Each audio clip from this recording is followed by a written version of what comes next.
Nechci nikoho do prčic. No, halo. Čau. Čau, prosím tě, blbě hrozně, já už nemůžu vůbec.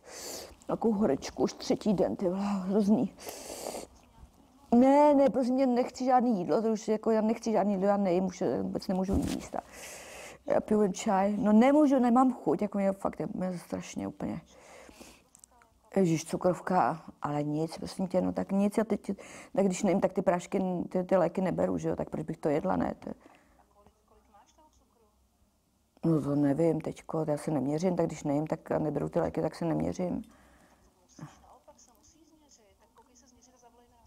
Ježiš, ještě ty seš taky jak blázen, no dobře, ježišmarja, tak já se, no dobře, tak...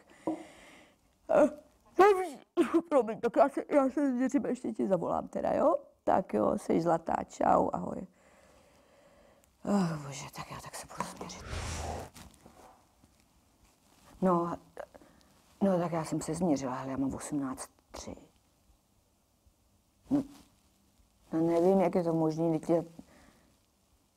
No dobře, tak já ty léky, tak já ty léky si zase vezmu, no dobře.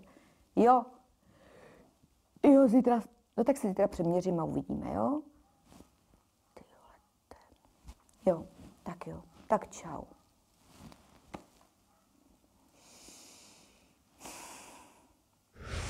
Dnes si povíme o tom, jak se chovat ve zvláštních situacích, když diabetik nemůže jíst, ať už z důvodu toho, že se připravuje na nějaké vyšetření nebo má onemocnění a nemá chuť k jídlu. Je totiž velmi důležité rozlišit ten důvod toho, proč diabetik nejí. Když je nemocný, může se totiž chovat glykémie jinak, než když třeba hodlá držet redukční dietu. Pojďme se podívat na to, jak se chovat v mimořádných situacích. Dodržujte pitný režim. Na den byste měli vypít alespoň 3 litry tekutin v podobě vody nebo neslazeného čaje. Často se potkávám s tím, že pacienti vysazují léky, protože nejí a neměří cukr, protože nejí. Není dobře neměřit cukr, protože nemoc může vést ke zvýšení glykémie. Proto si určitě pravidelně měřte glykémii. Někdy je nutné zvýšit dávku léků, zejména tehdy, pokud jste léčeni inzulínem.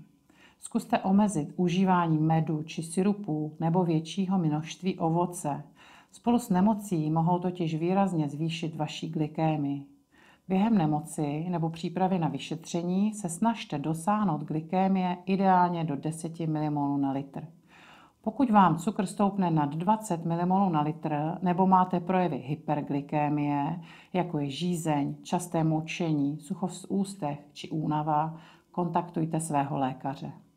Pokud hladovíte déle, například z důvodu přípravy na vyšetření kolonoskopické nebo na operaci, domluvte se s vaším lékařem, jak upravit léky na cukrovku. Někdy snižujeme léky na cukrovku 1 až 2 dny před vyšetřením. V průběhu přípravy a vašeho hladovění je rovněž důležité pravidelně měřit krevní cukr a mít připravené nějaké sacharidy, tedy cukry, pro případ náhodné hypoglykémie.